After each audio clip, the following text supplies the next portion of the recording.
Facebook bars Louis Farrakhan, Alex Jones, and Milo Yiannopoulos. Democrats continue to smear Attorney General William Barr, and we check the mailbag. I'm Ben Shapiro. This is The Ben Shapiro Show.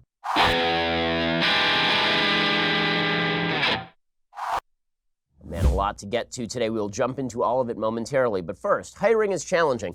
There is one place you can go where hiring is simple, fast, and smart. It's a place where growing businesses connect to qualified candidates. That place is ZipRecruiter.com/dailywire. ZipRecruiter sends your job to over 100 of the web's leading job boards. But they don't stop there. With their powerful matching technology, ZipRecruiter scans thousands of resumes to find people with the right experience and then invites them to apply to your job. As applications come in, ZipRecruiter analyzes each one and spotlights the top candidates so you never miss a great match. ZipRecruiter is so effective that 4 out of 5 employers who post on ZipRecruiter get a quality candidate through the site within the very first day. And right now, my listeners can try ZipRecruiter for free at this exclusive web address, ZipRecruiter.com/dailywire. That's DAILYWIRE. That is ZipRecruiter.com/dailywire. ZipRecruiter.com/dailywire. We use ZipRecruiter right here at the Daily Wire offices whenever we are looking to upgrade our hires, and it is a fantastic way for you to save time and money in the hiring process. Go to ZipRecruiter.com/dailywire and try it out for free. ZipRecruiter, the smartest way to hire. Go check it out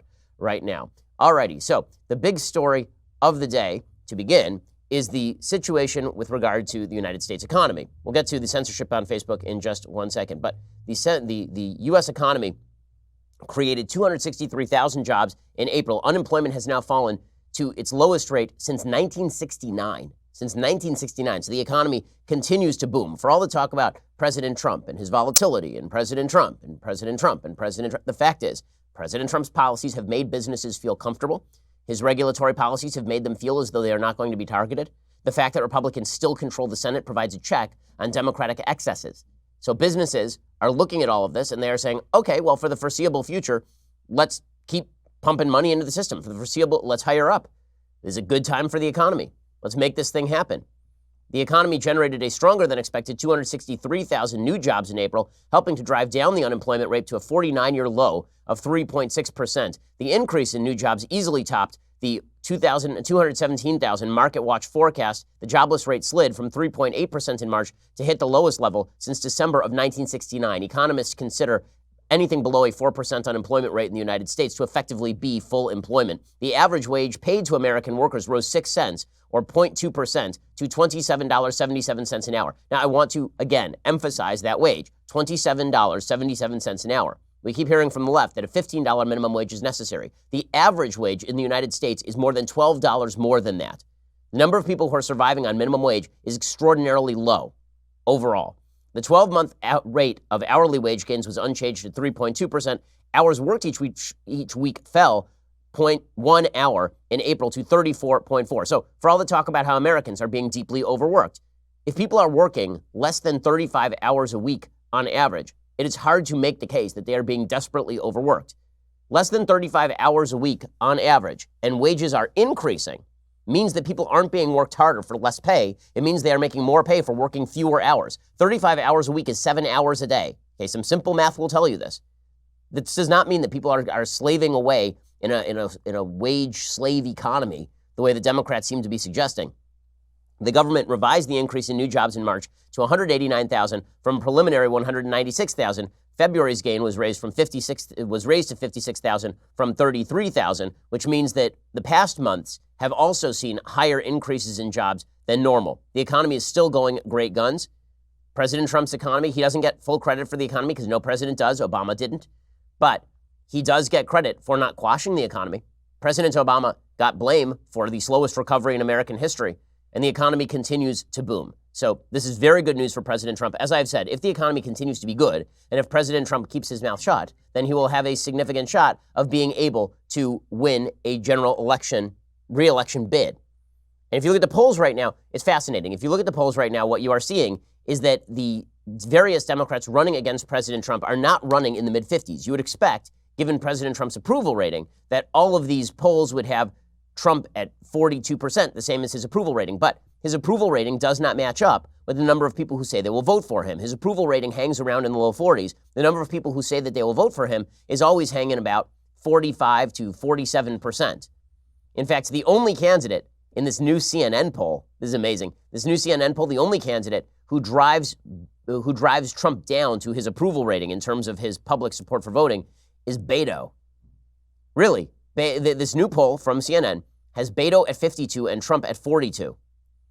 It's pretty hilarious, actually. So it has Bernie at 50 and Trump at 44, which I think would not be the final result of that election cycle. It has Biden at 51 and Trump at 45, which is the reason that Biden right now is doing so well in the primaries, because Democrats are effectively suggesting that he is the most electable candidate.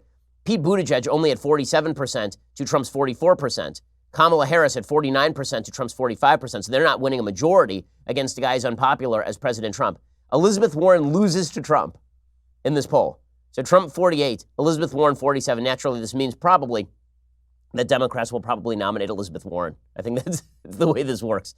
Okay, so that's the latest on the political race. Now, the real big news this morning is not even the economy, although that's huge news. The real big news this morning is that Facebook has now banned a bevy of what the media termed far-right extremists. There's only one problem. Some of the people who are termed far-right extremists are not, in fact, of the right. Okay, so they labeled Louis Farrakhan a far-right leader. The New York Times talked about what happened here, and then we'll get to the media coverage of the actual issue. So the New York Times originally said that far-right extremists were being banned, and they used that description for Louis Farrakhan, the leader of the Nation of Islam and a virulent anti-Semite who's been pictured with virtually everybody in prominent circles on the left. An article for The Atlantic was originally titled, "Instagram and Facebook Ban Far-Right Extremists." The New York Times, Washington Post, Politico, and The Atlantic all described Louis Farrakhan as a far-right extremist. Now, the reason that this matters, I will get to in just 1 second. So here is the actual story. According to the New York Times, after years of wavering about how to handle the extreme voices populating its platform, Facebook on Thursday evicted 7 of its most controversial users, many of whom are conservatives, immediately inflaming the debate about the power and accountability of large technology companies. Now, I think it is worthwhile noting here that the New York Times description is funny. As soon as they start describing people who are fringe, like Alex Jones, they start calling them conservatives. That's because, for the press, there is no difference between conservatives and, quote, far-right extremists. Right? According to The Economist, I was alt-right, and then when they corrected it, I was a radical conservative. There's no difference for the media between a normal mainstream conservative and Alex Jones. They just don't see any distinction there. And not only that, they also see if somebody is extreme, that person must be far-right. I've never seen any of these newspapers describe anybody, as far as I can recall, as a far-left extremist. Right? Bernie Sanders is an open socialist who used to defend the Soviet Union and talk about the glories of breadlines, and he is the secondary contender in the Democratic primaries right now. The press conflate conservatism with alt-right, and then they conflate not being a wild leftist with being a conservative, and they lump all of that together, and then they say, okay, conservatives are bad. This is how the game is played. The social network said it had barred Alex Jones, the conspiracy theorist and founder of InfoWars, from its platform, along with a handful of other extremists. Louis Farrakhan, the outspoken black nationalist minister who has frequently been criticized for his anti-Semitic remarks, was also banned. The Silicon Valley company said these users were disallowed from using Facebook and Instagram under its policies against dangerous individuals and organizations. Now, their statement here is so impermissibly vague. It's so insanely vague. If you're going to ban somebody from your platform, you should have a pretty good reason. Right? You're talking about Facebook, which is the biggest social media platform on planet Earth with billions of users. If you are a platform, you really should have to release a specific statement explaining what this person did wrong, not only so that the person has a right to defend themselves against the charge, which could very well be a smear, but also so that everybody else knows what the rules are. But Facebook is acting like an arbitrary centralized government here, banning people without even, we don't need to give you an excuse why you were banned, you're just banned. Why? Well, because we call you a hateful extremist. Well, what makes somebody a hateful extremist? Facebook has no hard definition because it's an innately malleable term. A Facebook spokeswoman said in a statement, quote, "We've always banned individuals or organizations that promote or engage in violence and hate, regardless of ideology. The process for evaluating potential violators is extensive, and it is what led us to our decision to remove those accounts today." Well, thanks. I now know nothing about your standard. This statement itself has a bunch of problems embedded in it. So they say they've always banned individuals or organizations that promote or engage in violence and hate. Okay, well, Alex Jones has been promoting exactly the same sorts of material for years. Only now do you decide that he has to be banned. Milo Yiannopoulos has been promoting the exact same sort of stuff for years. Only now do you decide he has to go. Louis Farrakhan has been calling Jews termites for years. Only now do you decide that he has to go. So what changed? What was the new thing that happened that changed Facebook's opinion on all of this? That's question number one. Question number two, they say that they've banned individuals or organizations that promote or engage in violence and hate. Okay, so how about organizations that promote violence against, like, ISIS? So as my friend Eric Weinstein pointed out, he suggested correctly that he is a supporter of the Peshmerga in Kurdistan fighting ISIS. They're engaged in violence. Does that mean that he is engaged in supporting violence? I mean, you're going to have to make some distinctions here, I would assume. And then they conflate violence and hate. Organizations that promote or engage in violence and hate, because Alex Jones, so far as I'm aware, has not engaged in violence. Now, if you can show me evidence that he had, like, I've seen no evidence that Paul Joseph Watson, another person who is banned mainly because he's the top reporter at InfoWars, I've seen no evidence at all that Paul Joseph Watson has engaged in violence. Now, we have to make a distinction between violence and speech. I'll explain in just a second.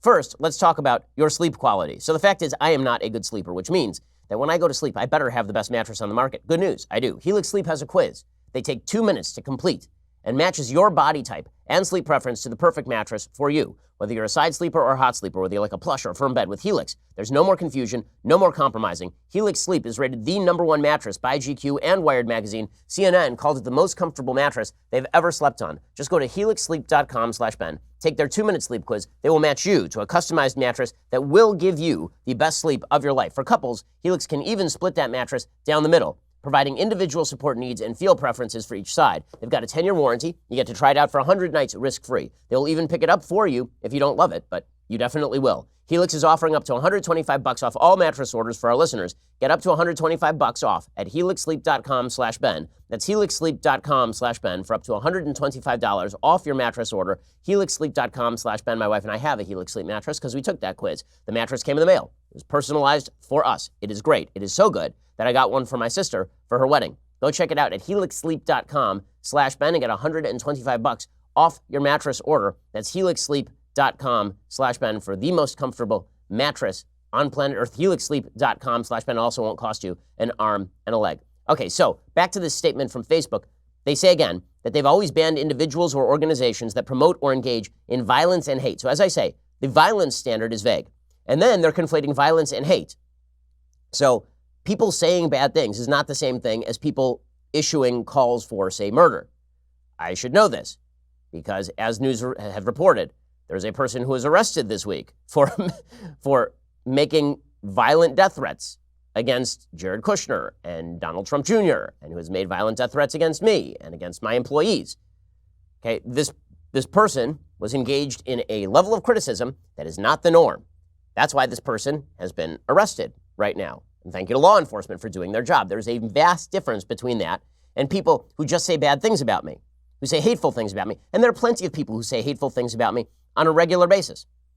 There is a vast difference between people utilizing their free speech in ways that I don't like.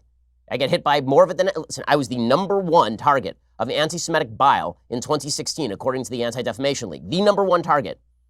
I never filed a police report with any of this stuff. I know the difference between people who are spewing hateful garbage at me and people who are actively threatening my life. There's a difference between violence and hate. There's a difference between speech and violence, no matter how much I dislike the speech. So that's a distinction that Facebook seems to be obliterating. And then finally, they have no hard definition as to what is hateful. So this is completely arbitrary. Now it's, okay, well, basically what it feels like is that Facebook came up with a list of people that they wanted to ban who were anti-left. I don't want to say they're on the right because, I think that the right is a somewhat confusing term sometimes. When I say the right, generally, I'm talking about conservatives. When the press uses the right, they mean people who are anti-left. I don't think that those are the same category of people. There are a lot of people who are anti-left who also happen to be not conservative and anti-conservative. One group of people who seem to be anti-left but also are not conservative in any way are white supremacists, for example. They are anti-left because they don't like multiculturalism and because they are racial supremacists and all of that. But they are not conservative because they don't believe in limited government. They don't believe in the values of Western civilization. They scorn Judeo-Christian values. They scorn the idea of freedoms in the Constitution. Right? Those are people who are anti-left, but they are not conservative. The media will consider them right. So for purposes of the media's terminology, the people who they are banning, many of them, are on the quote-unquote right. They really mean anti-left. Okay, but they kind of threw Louis Farrakhan in there so that they could say, listen, we're not biased here. We're throwing in Louis Farrakhan too. But the fact is that, again, none of these people said anything new that got them banned. Facebook is simply deciding that they want to oust people that they consider hateful. Now, I may even agree with some of the people who they consider hateful. Again, I've been personally targeted by several of the people on this list. But that does not mean that my definition of hate is the definition of hate that is legally applicable. It doesn't mean that my definition of hate should trump everybody else's definition of hate. There really is too much play in the joints here. Now, I think that if Facebook wanted to issue rules that say you're not allowed to call people certain names, for example, like you can't call somebody the N-word. Like, how about a clear definition of rules? How about that? That's pretty much all that people are asking for, and Facebook refuses to grant that. Instead, they wish to go after people along vague standards, and those standards do not apply equally to everybody. I'll show you in just 1 second. Okay, so Facebook suggests that they have this constant standard. They say that the process for evaluating potential violators is extensive. It's what led us to our decision to remove these accounts today. Facebook's move, says the New York Times, is one of the tech industry's broadest actions to punish high-profile extremists at a time when social media companies are under fire for allowing hateful content and misinformation to spread on their services. It's a politically delicate moment, they say. And then the only suggestion that we have seen thus far with regard to why many of these people were banned is because many of these people featured shows hosting, for example, Gavin McInnes. So Facebook found instances of extremism by Alex Jones and others that pushed the company to take action against them, according to the New York Times. For example, Jones last year hosted an InfoWars show featuring Gavin McInnes, a far-right political commentator whom Facebook had designated as a hate figure. Okay, you know who used to host Gavin McInnes was CRTV. CRTV used to have a show with Gavin McInnes. Now, the Blaze TV. Are they going to ban the Blaze TV? Gavin McInnes has appeared on a wide variety of shows, including Fox News. Does this mean Fox News will now be banned?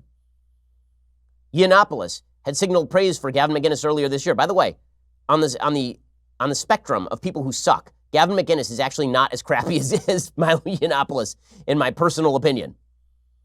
But if the idea is anybody who's ever talked to Gavin McInnes gets thrown out, well then, this is going to create quite a problem for Facebook as well. Now, the reason it's going to create quite a problem for Facebook and for Instagram, for example, is because one of the people they banned was Louis Farrakhan. Louis Farrakhan is as evil in his views as anybody on the list. I would say more evil in his views than pretty much everyone on the list. He's probably the most evil of the people who are on this list. Louis Farrakhan, for years, he's been an open, brutal, blatant anti-Semite who uses genocidal language about Jews. And Louis Farrakhan is being pushed today by Snoop Dogg. So, is Instagram and Facebook, are they going to ban Snoop Dogg? Because the fact is that, according to the New York Times, people like Alex Jones are being banned not for stuff that they did, but for featuring Gavin McInnes. And Milo Yiannopoulos is being banned. By the way, I think Milo sucks, right? Milo is the kind of person, as a human being, who during the 2016 election, he said that I was insufficiently committed to the cause of preserving whiteness in the United States effectively, and he called me a cuck for this. And on the day that my son was born, he sent me a picture of a black baby on Twitter, because obviously I wanted my wife to have sex with a black man to produce a black child, because I was in favor of what? The racial mixing of the United States or something? I mean, it was an insane thing. So so Yiannopoulos is bad on his own merits. But Yiannopoulos is being banned because he signaled praise for Gavin McInnes? Okay, fine. If that's the standard, why is Snoop Dogg still on Facebook and Instagram? Yesterday, he put out an Instagram video in which he actively encouraged people to post videos of Louis Farrakhan on Facebook and on Instagram. This is okay. Snoop Dogg was at the White House, by the way, with Barack Obama. Snoop Dogg is a deeply influential public figure. So, does Snoop Dogg go away? Because if it's guilt by association, this is a pretty strong association, is it not? What up? If you down with it, like I'm down with it, post your favorite Minister Farrakhan video on your Instagram and Facebook page. Show some love to a real brother. Post it right now. He got footage everywhere. If you ain't got none, snatch it off of YouTube. It's everywhere. Put up some Minister Louis Farrakhan footage. Show some love. Show what he really be talking about. Educating, truth. Can't ban all of us. Can't ban all of us. He's a real brother. Okay, so there is Snoop Dogg, not just making the case for free speech for Louis Farrakhan, but defending Louis Farrakhan. He's a real brother. Show what he really be talking about. Okay, so you're telling me that Milo is banned, or Paul Joseph Watson is banned so let me just get this straight. Paul Joseph Watson is banned because he is associated with Alex Jones, who is associated with Gavin McInnes. Is this the standard Facebook is using now? Okay, you're going to have to ban Snoop Dogg, right? Snoop Dogg is actively associating with Louis Farrakhan if this is the standard. Now, I don't think any of these people should be banned. And I think that if they are banned, I need a clear standard as to why these people should be banned. Facebook won't even articulate that. I love this. Joan Donovan, the director of Harvard's Technology and Social Change Research Project, who studies online extremism, says, I'm sure they're going to make a slippery slope argument here. No, I'm not making a slippery slope argument. I am making an argument that you do not have clear standards by any stretch of the imagination. I'm not saying you're going after Alex Jones, therefore you'll go after Paul Joseph Watson, therefore you will go after me. That is not the case that I am making. The case I am making is that you have not articulated any standard at all. And so having not articulated a standard, it's not that I suspect there will be a slippery slope. I am suggesting there is no absolute principle that is being applied here. And I have proof. That there is no absolute principle being applied here. This proof comes courtesy of Jewish Insider today. Quote, in a letter, Facebook Vice President Joel Kaplan makes clear the site will not remove lies or content that is inaccurate, and that includes denying the Holocaust. So if you're an open Holocaust denier, you will not be removed from Facebook. But if you once had a conversation with Gavin McInnes or said something nice about Gavin McInnes not on Facebook, you will be removed from Facebook. Kaplan, who is the vice president for global public policy at Facebook, he said that Facebook intends to allow Holocaust denial on the platform so long as it doesn't advocate violence against Jewish people in any way. By the way, this is the actual correct perspective. What Kaplan is articulating here should be the perspective. You should be allowed to say whatever you want on places like Facebook, so long as you're not advocating for violence, because there is a stark difference between violence and speech that is unpalatable and gross and terrible. Kaplan says, I want to underscore that Facebook rejects hate. We take down any content that celebrates, defends, or attempts to justify the Holocaust. So let me get this straight. If you deny the Holocaust, if you say it didn't happen, you're cool. But if you put up content that says the Holocaust was justified, then you're bad. What does he think Holocaust deniers do? Does he think that Holocaust deniers are just like, no, I have questions about the historicity? Is that really what he thinks that Holocaust denial is? Holocaust denial is a way of downplaying the evil of the Nazis. That's what Holocaust denial is for. Okay, so the same goes for any content that mocks Holocaust victims, accuses victims of lying about atrocities, spews hate, or advocates for violence against Jewish people in any way. So now he's broadening the standard again. But the standard is so inconsistent that my sister has been targeted on Facebook by anti-Semites. She's reported them for years. Okay, nothing has ever happened to any of these people. This is a wildly inconsistent standard. And the media who are celebrating Facebook for doing this, they're finally standing up to hate. I have some questions about this media. I have some questions about these free speech firefighting advocates, because I don't think that that's actually what they are doing here. And again, if we are going to now start banning people for having guests on their program, you know who had Alex Jones on his program? Joe Rogan. So is YouTube and Facebook, are these people going to ban Joe Rogan now? And then because I had Joe Rogan on, are they going to ban me? And then because they had me on, are they going to ban everyone? Because I've been on pretty much, I've been on with Vox. This is all nonsense. It's anti-free speech nonsense. Now, I'll talk about the legality of it in a second, because there are people calling for regulation of Facebook. I'll talk about what that would look like, whether that should be done in a second. But first, I want to talk about what the media are doing here and why I don't trust the media to set a standard for hate and a standard for what should be banned. First, you guys have heard me talk about FrameBridge before. You know they make it super easy and affordable to custom frame your favorite things, from print and posters to the photos on your phone. Mother's Day is around the corner. That perfect gift for mom, it's already on your phone right now. It only takes a few minutes to order. Just upload your photo and order by Sunday, May 5th for guaranteed free delivery in time for Mother's Day. Just go to framebridge.com and upload your photo. Or they'll send you packaging to safely mail in your physical pieces. Preview that item online in any frame style. Choose your favorite or get free recommendations from their talented designers. The expert team at FrameBridge will custom frame your item, deliver your finished piece directly to you, or they can deliver to mom in time for Mother's Day when you place your order by Sunday, May 5th. Instead of the hundreds you would pay at a traditional framing store, their prices start at $39. All shipping is free. I've spent hundreds of dollars in the past on framing. No reason for you to do the same. You can get better frames from FrameBridge for cheaper. Plus, my listeners will get 15% off their first order at framebridge.com when they use my code Shapiro. Order a custom gift for any mom in your life in minutes. Go to framebridge.com, use promo code Shapiro. You'll save an additional 15% off your first order. Just go to framebridge.com, promo code Shapiro, framebridge.com, promo code Shapiro. Go check it out right now. So, members of the media who suggest that they and they alone have a window into the meaning of hate.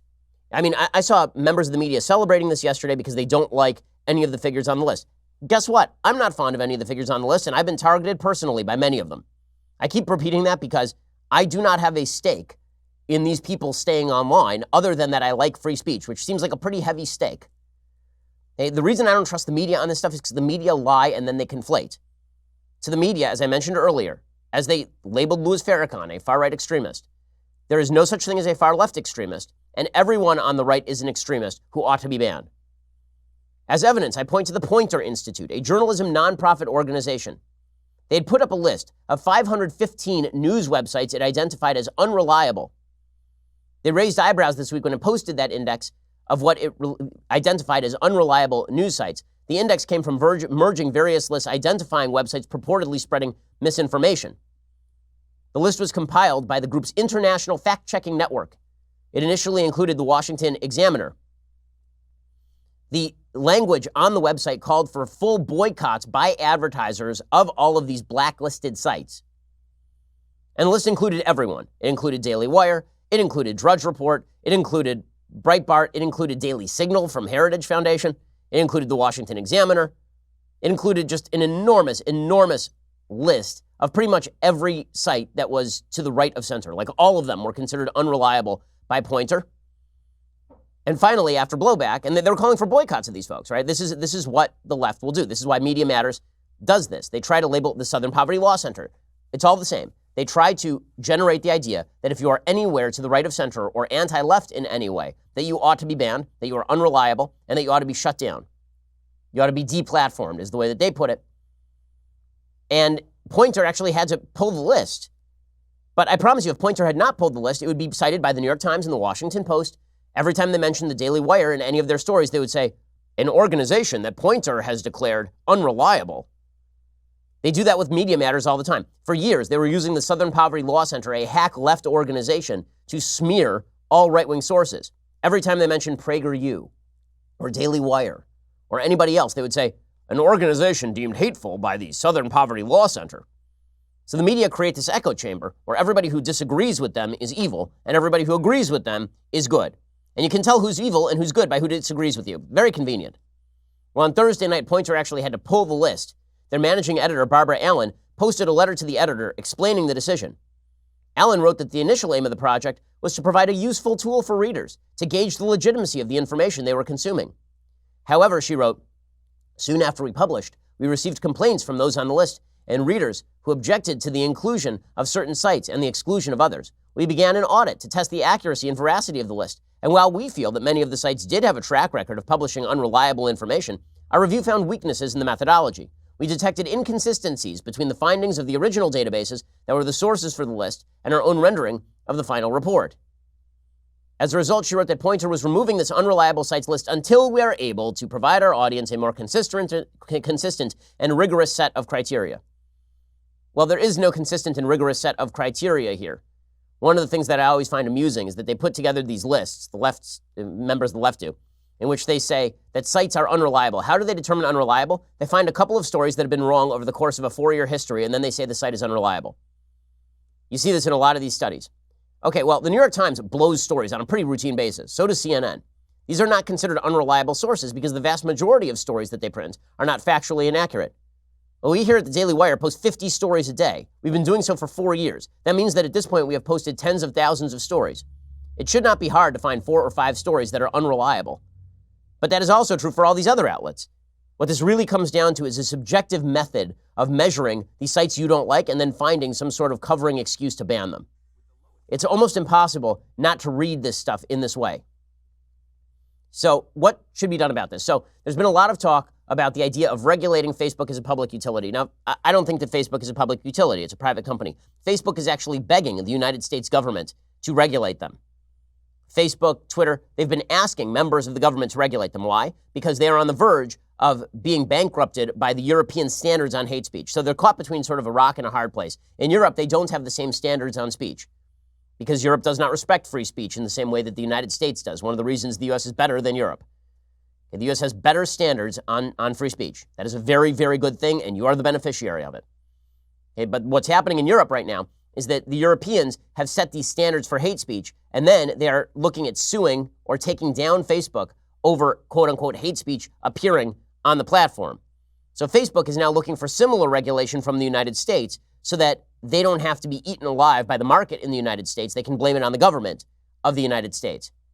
That's what's actually happening here. Now, there's been a lot of talk about whether they should be regulated because they're effectively a monopoly.